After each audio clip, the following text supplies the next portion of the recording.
राधे राधे दोस्तों। आज मैं अपने बैंगन के प्लांट पे काम कर रही हूँ, यानी मैं इसकी कटिंग शटिंग करूँगी। आप भी देखना मैं कैसे अपने प्लांट पे काम करती हूँ। और सच में जब मैं अपने गार्डन में काम करती हूँ ना, मैं बहुत बहुत इन्जॉय करती हूँ।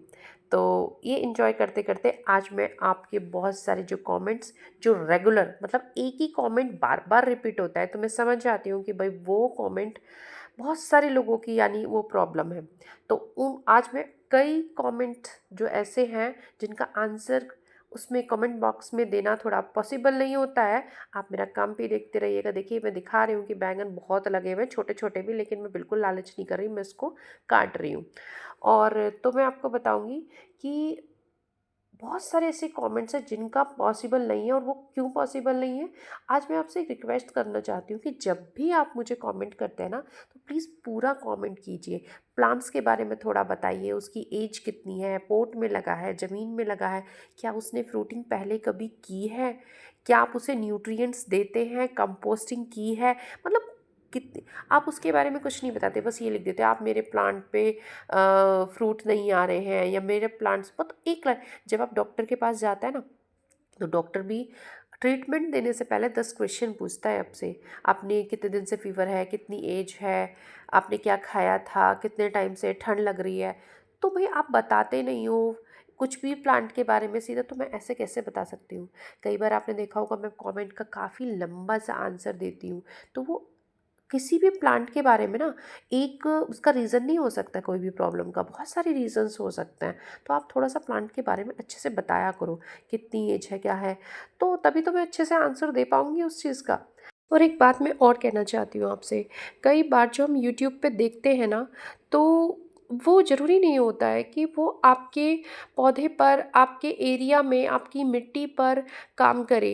मतलब मैं आपको ये कहना चाहती हूँ, कट टू कट बात बोलना चाहती हूँ कि जो यूट्यूब पे दिखाया जाता है ज़रूरी नहीं है सेम टू सेम वो आपके प्लांट या आपके मतलब गार्डनिंग में वो सेम आपको रिजल्ट दे। मैंने कई बार देखा है वो चीज़ कि जो यूट्यूब पे बताया जाता है, मैं ये तो नहीं कहती सब कुछ, क्योंकि मैंने खुद यूट्यूब से बहुत कुछ सीखा है, बट रिज़ल्ट वेरी करते हैं।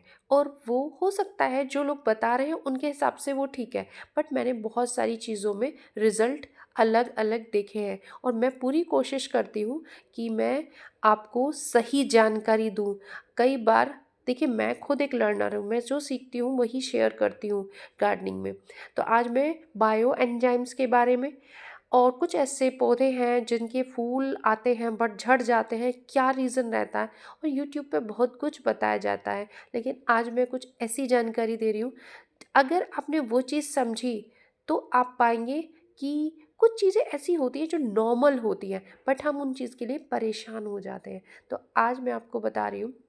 और आप उससे कमेंट में पूछोगे कि मैं डांस क्यों कर रही हूँ, तो मैं इसलिए कर रही हूँ क्योंकि हमारे शादी का म्यूज़िक चल रहा है, और मैंने बैकग्राउंड की जो वॉल्यूम है वो ज़ीरो की है, वरना आपको मेरी आवाज़ सुनाई नहीं देती। तो इसलिए मैं अपना काम को भी इंजॉय कर रही हूँ, शादी के म्यूज़िक को भी इंजॉय कर रही हूँ। अच्छा, तो चलिए पहला कमेंट मैं ले लेती हूँ। पहला कमेंट जो बहुत ज़्यादा आता है वो है कि जब नींबू या कोई भी सिट्रिक जो प्लांट होते हैं उसकी फर्स्ट फ्लावरिंग होती है, या मतलब फर्स्ट नहीं, उस पे मान लिया बहुत से लोग कहते हैं कि हमारे फूल आते हैं बट झड़ जाते हैं।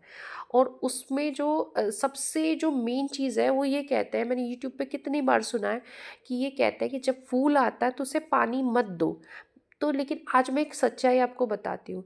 देखिए ज़मीन में और पोट में गार्डनिंग में बहुत डिफरेंस है, और नीचे और छत पर टेरेस में बहुत डिफरेंस है।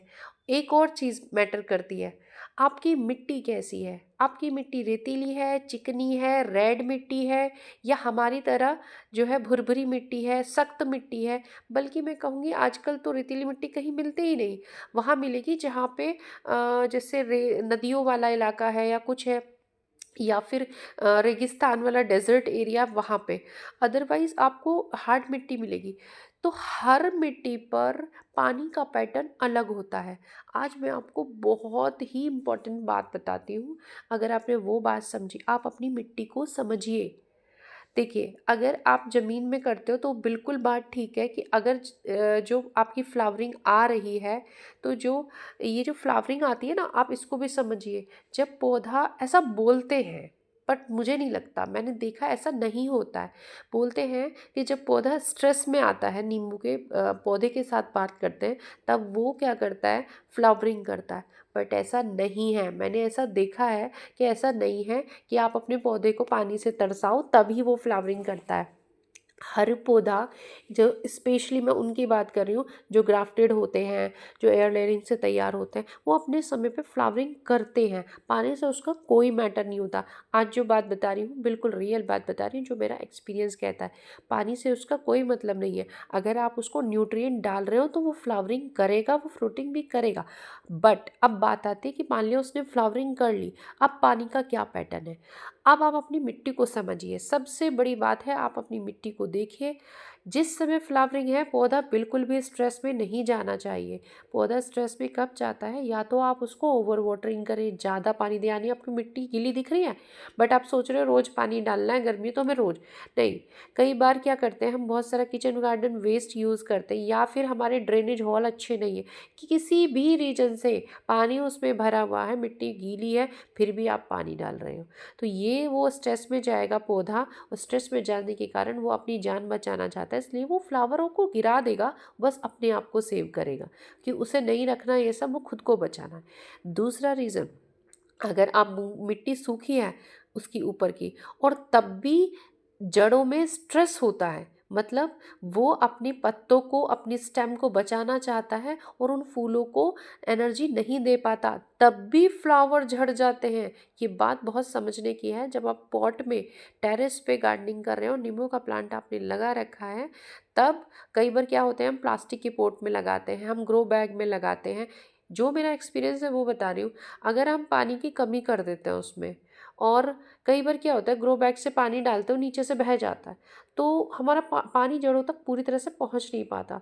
तो आप क्या करिए, थोड़ा थोड़ा पानी डालीजिए, ऊपर से स्प्रे करिए, थोड़ा गिरिए, थोड़ी देर बाद फिर मतलब ये है, जब आप मिट्टी को एक इंच ऐसे उठा के देखते हो, कई बार समझाया, अगर हाथ में चिपकती है तो यानी कि आप पानी मत डालिए, लेकिन अगर आपके हाथ से वो ऐसे मतलब चिपक नहीं रही रे, तो यानी कि आप उसमें पानी डालिए। दूसरी, नींबू में जब फ्लावरिंग हो रही है तो सुबह के टाइम आप उसको पानी दीजिए। बहुत बड़ी बात बता रही हूँ आपको। इससे अगर आपका ओवर वाटरिंग भी हो जाती है तो आपके प्लांट पे कोई फ़र्क नहीं पड़ता, क्योंकि पूरी धूप होती है और मॉइस्चर उड़ जाता है। सुबह के समय वाटरिंग करने से क्या होता है कि आपके पौधे में पूरे दिन ठंडक बनी रहती है, धूप से बच जाता है। ये गर्मी की बात मैं कर रही हूँ। और अगर आप शाम को करते हो, कई बार, मैं ये नहीं कह रही नहीं करना चाहिए, कई बार जो है, अगर आपसे ओवर वाटर, नए हो आप, आपको नहीं पता, मिट्टी समझ नहीं आ रही, अगर आप ओवर वाटरिंग कर दोगे, पानी ठहरा रहेगा रात भर, ठंडक रहेगी। बहुत सारे डेजर्ट एरिया हैं जहाँ पे इसी तरीके से हो सकता है, तो आपके प्लांट स्ट्रेस में आके पौधे से फूल झड़ा देगा। दूसरा रीज़न एक और बताती हूँ कि जब भी फर्स्ट फ्लावरिंग होती है, मोस्टली वो झड़ती है। कुछ प्लांट ऐसे होते हैं, जो नींबू की वैरायटी बता रही हूँ या कोई और भी सिट्रिक फूड, वो सारे रूट अपने पहले पोट तक फैलाते हैं। जब अच्छे से रूट उसमें भर जाती है तभी वो फ्रूट बनाते हैं। जब उन्हें लगता है कि हाँ, अब ऊपर, मतलब अब नीचे ग्रोथ करने की, रूट को फैलाने की जगह नहीं है, तब वो एनर्जी अपनी ऊपर लगाते हैं। तो ये प्लांट की साइंस समझना बहुत ज़रूरी है। मैं आपको इतने सारे कारण क्यों बता रही हूँ, क्योंकि ये सारे कारण मैटर करते हैं। कई बार आप पूछते हो तो मुझे, मेरे समझ नहीं आता मैं आपको कमेंट में कैसे आंसर दूँ। आपको थोड़ा सा पेशेंस बना के रखना पड़ेगा, कि अपने प्लांट को थोड़ा टाइम देना पड़ेगा। आप दोबारा से उसे न्यूट्रिशन दो, दोबारा से उसकी केयर करो, फुल सनलाइट में रखो, पानी का ध्यान रखो, वो ज़रूर फ्रूटिंग करेगा। मैं भी नींबू के प्लांट के साथ ऐसे ही परेशान हुई थी, मेरी भी फर्स्ट फ्लावरिंग झड़ी थी, लेकिन मैंने पेशेंस बना के रखा, उसके साथ फिर से काम किया और उस पे फ्रूटिंग हुई।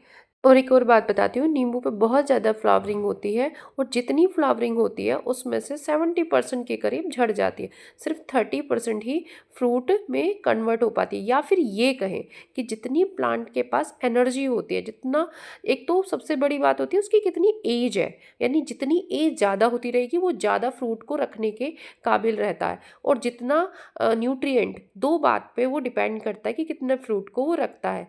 ये बात हमेशा दिमाग में रखिए कि हमेशा जो प्लांट्स होते हैं ना, वो हमेशा देते हैं हमें। वो किसी भी, हमसे कुछ कमी होती है तभी वो ऐसा होता है कि वो फ्रूटिंग नहीं करते, अदरवाइज उनका तो नेचर ही देना होता है।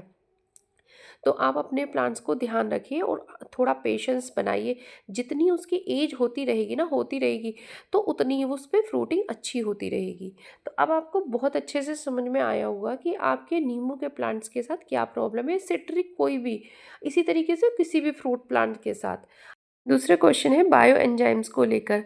मुझे जब मैं पहले लर्नर थी, या कह लीजिए स्टार्टिंग में ही मैंने वीडियोस से देखा था बायो एंजाइम्स के बारे में, जिसमें मुझे एक वीडियो में बताया था कि बायो एंजाइम्स की कोई डेट नहीं होती है, एक्सपायरी जितना वो रखा रहता है उसकी पावर बढ़ती है।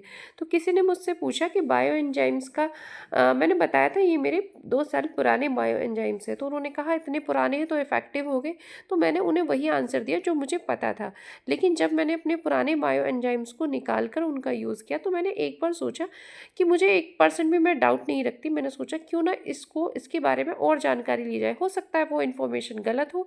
तो जब मैंने इसके बारे में गेन किया तो मुझे पता चला कि सिर्फ बायो एंजाइम्स को बनाने के बाद 6 महीने बाद अंदर ही यूज़ कर लेना चाहिए, अदरवाइज़ वो धीरे धीरे उसका जो असर है वो ख़त्म हो जाता है, और 1 साल के बाद तो बिल्कुल उसका ज़ीरो हो जाता है असर। तो देखिए ये फिर 2 साल के बायो एंजाइम्स तो बिल्कुल बेकार रहे। तो मैं आज उस बात को अपनी को करेक्ट करती हूँ, क्योंकि कई बार क्या होता है यूट्यूब से जो हमें जानकारी मिलती है वो अपने अकॉर्डिंग, बस मैंने देखा है बहुत से लोग उस वीडियो बना देते हैं, और वो जब वीडियो दूसरे लोग सुनते हैं तो वो वही सही समझते हैं। बट मैं समझती हूँ आज हमारे पास इतनी सारी फैसिलिटी है कि हमें उसे क्रॉस चेक कर ही लेना चाहिए जब भी हमें लगता है डाउट। तो आज मैंने जब उस चीज़ को क्रॉस चेक किया तो मैंने अपनी उस गलती को, या कह लीजिए जो भी मेरे को गलतफ़हमी थी उसको मैंने दूर किया, और आपको भी बता रही हूँ सही इन्फॉर्मेशन कि बायो एंजाइम्स का यूज़ सिर्फ 6 महीने तक ही किया जा सकता है। देखिए एक क्वेश्चन टमाटर को लेकर बहुत ज़्यादा आ रहा है। मैं आपको कई वीडियो में बता चुकी हूँ, लेकिन इस वीडियो में फिर से बता रही हूँ। देखिए टमाटर के प्लांट में मैं बता रही हूँ, जब भी 35 से ऊपर टेम्परेचर जाएगा तो टमाटर के प्लांट में दिक्कत आनी ही आनी है। मैं अगर आपके प्लांट्स में, टमाटर के प्लांट्स में दिक्कत हो रही है तो कोई ज़रूरी नहीं है आप उस प्लांट को निकाल दो। छोटे छोटे बन रहे हैं, ग्रोथ नहीं हो रही, तो वो आगे ग्रोथ नहीं करेगा, क्योंकि ऊपर टेम्परेचर तो बढ़ेगा ही। तो इसलिए मैं भी ऐसे ही करती हूँ, जब टेम्परेचर बढ़ जाता है तो मैं टमाटर नहीं ग्रो करती, उन्हें निकाल के आप सबसे अच्छी इस समय सब्जियां हैं, आप क्यों नहीं बेल वाली सब्जी लगाइए। अगर आपका पोर्ट ज़्यादा बड़ा नहीं है तो बेस्ट है कि आप भिंडी लगाइए, उसमें कुछ और ग्रो कर लीजिए। तो मैं ज़्यादा जो चीज़ें चलेंगी नहीं टेम्परेचर में उस पर मैं कोई वो नहीं करती। तो मेरा यही कहना, जब जो भी टमाटर को लेकर क्वेरी है, अगर आपका प्लांट नहीं चल रहा तो आप उसे चलाने की कोशिश मत कीजिए, क्योंकि हमारी जितनी भी वेजिटेबल्स हैं बहुत ज़्यादा टेम्परेचर पे डिपेंड करती हैं। अब देखिए मैंने इसमें चिचिंडा लगाया था, पहली बार मैं ग्रो करी थी, मतलब इसे चिचिंडा बोलते हैं, मुझे नहीं पता, हमारे एरिया में तो ये मतलब बिकती तो है पर लोग बहुत कम जानते हैं। पश्चिम उत्तर प्रदेश में इस चीज़ के मतलब ये वाली जो तोरी है कम ही खाई जाती है। उत्तर जो पूर्वी उत्तर प्रदेश है उसमें ये ज़्यादा खाते हैं, बट मुझे किसी ने बताया कि अच्छी होती है मतलब टेस्ट में, तो मैं इस बार पहली बार इसको ट्राई कर रही हूँ। 3-4 सीड्स लगाए थे बट हुए ही नहीं, इस बार फिर से 3 सीड मैं फिर से लगा रही हूँ, और अगर भी इस बार भी नहीं होते तो बरसात में ट्राई करूँगी। इसलिए मैं उसमें देखती रहती हूँ लगाकर, हो गया तो अच्छा है और नहीं हुआ तो और भी अच्छा है। कुछ इस चीज़ को लेकर मैं कभी डिसअपॉइंट नहीं होती, मैं हमेशा अपने साथ ऑप्शन रखती हूँ। कोई बात नहीं, नहीं होता तो मैं दूसरी चीज़ लगा लेती हूँ। अब इसके बाद देखिए मैं आपको दिखा रही थी कि जो पॉइंटेड एरिया है, बहुत से लोग कहते हैं सीड कैसे ग्रो करते हैं प्लीज़ सिखाइए। तो जो पॉइंटेड एरिया होता है, जो बड़े बीजों का, जैसे लौकी, पेठा, तोरी, इस तरह का वो नीचे की तरफ गड़ाना होता है, और जितना बीज होता है उतनी गहराई में नीचे की तरफ गड़ाना होता है। और देखिए अब मुझे पता नहीं था, ये दो दो दिन पहले की क्लिपिंग है, मैं बायो एंजाइम्स का स्प्रे कर रही हूँ, और आज ही मुझे पता चला कि मेरा बायो एंजाइम्स कोई भी यूज़ का है नहीं। बट कोई बात नहीं, कुछ भी बेकार नहीं है, कम से कम इसमें से एक तीखी गंध है जो कम से कम मेरे जो स्नेल्स वगैरह जो रात को खाते हैं ना आकर स्लग्स, उनसे तो बचाएगा ही। कोई बात नहीं, मुझे आज पता चला तो मैं उनको मिट्टी में डाल के फर्टिलाइज़र की तरह ऐसे ही दे दूँगी। कम से कम वो कुछ फ़ायदा नहीं करेगा तो नुकसान भी नहीं करेगा। चलिए नेक्स्ट क्वेश्चन लेते हैं। ताजे गोबर से हम गोबर का खाद घर पे कैसे बना सकते हैं? तो मैं आपको बता दूं, ताज़ा गोबर का अगर आपको मिल रहा है तो उसमें एक एक बहुत ही तीखी सी गैस निकलती है, एथेंस मेथेंस कुछ इस तरीके से वो होती है, जो बहुत ही हानिकारक होती है। वो गैस हमारे प्लांट्स को ख़राब करते हैं। इसी वजह से जो है ताज़ा गोबर जो है हम प्लांट्स में नहीं डाल पाते। लेकिन हम घर पे उस गैस को कैसे रिलीज़ कर सकते हैं, कैसे उसे एक मतलब यूजेबल बना सकते हैं उस गोबर को, लेकिन कम से कम उसमें 1 महीने का समय लगेगा, और गर्मियों में ये समय कम ही लगता है, मतलब 1 मंथ तो फिर भी लग ही जाएगा, हो सकता है 2 मंथ भी लग जाए। लेकिन सर्दियों में इसमें टाइम ज़्यादा लगता है। तो कैसे करना है आपको, कोई भी ताज़ा गोबर लीजिए और किसी भी कोने में आपको ऐसे ही डालना है, मतलब खुला हुआ होना चाहिए। अगर आप उसे बोरे में भर के रखना चाहते हो तो बोरे में भी रख सकते हो, लेकिन पहले आपको उसमें कुछ चीज़ ऐड करनी होगी। उसमें 1 कटोरी दही और आधी कटोरी किसी भी प्रकार का आटा। आटे में चाहे बेसन हो, गेहूँ का, जौ का, जो भी चीज़ का आपको आटा मिल रहा है, आप उसमें आटा ले लीजिए। देखिए, ये सब जो बातें मैं आपको बता रही हूँ ना, वो मेरे को इस सब चीज़ की नॉलेज है, मैंने वो सब चीज़ें बनाई हैं, बट अब नहीं बनाती, क्योंकि अब मैंने पाल लिए हैं अपनी मिट्टी में केंचुए, जो मेरे हर हर चीज़ का सॉल्यूशन है। और आप जब अपनी गार्डनिंग में मेरे तरीके से आगे बढ़ोगे ना, तो मेरी इस बात को हमेशा याद रखोगे, या ये कह लीजिए फाइनली आप रिजल्ट पाओगे तो यही पाओगे कि केंचुआ अगर मिट्टी में पल गया है तो सारी प्रॉब्लम का सलूशन आपको मिल गया है। हाँ, तो मैं बता रही थी आपको, मिट्टी दही मिलाना है 1 कटोरी और आधा कटोरी आपको आटा मिलाना है, और बहुत थोड़ी मात्रा में, जैसे आप बोल सकते हो बहुत थोड़ी, मतलब छोटी सी दो दो छोटी छोटी डली गुड़ की, वो आपको मिलाना है। मैं आपको बताऊं, अगर गुड़ और गोबर का कॉम्बिनेशन आप कर देते हो तो केंचुआ मिट्टी में डाल दो आप ऐसे ही गोबर, उस पे थोड़ा सा गुड़ डाल के, इतना केंचुआ आ जाएगा ना, मतलब उसका जैसे किसी ने, बताऊंगी किसी और वीडियो में, जो हमारे इंडिया के अर्थ वॉर्म मैन कहे जाता है ना, उनका नाम है सुल्तान इस्माइल। उनका पॉडकास्ट सुना था, उन्होंने बताया था ये तरीका, कि अगर गुड़, गोबर में थोड़ा सा गुड़ मिला के ज़मीन में डाल देना, तो 1 ही महीने में उसमें इतने केंचुए डेवलप हो जाते हैं, और वो बहुत बढ़िया खाद उसको एक वर्मी कंपोस्ट ही बना देते हैं। तो आपको ये सब चीज़ें मिलाकर और उसमें उसको किसी बोरे में भर के रखना है। बोरे में जो है उस गोबर के खाद में थोड़ा थोड़ा पानी आप डालते रहें, मतलब मॉइस्चर बना रहना चाहिए, एयर पास होती रहनी चाहिए, बिल्कुल टाइट ढक के नहीं रखना। और अगर आप खुला डाल देते हो ऐसे ही, ऊपर से बोरा ढक दीजिए जूट वगैरह, पर ऐसा रखिए थोड़ा सा एयर पास होती रहे। और आप उसको बीच बीच में उलट पुलट भी करते रहे हर 8 से 10 दिन बाद। अगर आपको मॉइस्चर सूखा सा लग रहा है तो पानी छिड़क दीजिए। 1 से 1.5 महीने बाद ही आपको उसको अलग टेक्सचर पाओगे, उसका मतलब वो पूरी तरह से चेंज हो जाएगा, और आप उसे अपने प्लांट्स में यूज़ कर पाओगे। तो इस तरीके से ताज़े गोबर से आप गोबर का खाद अपने घर पे 1 से 1.5 महीने में बना सकते हो।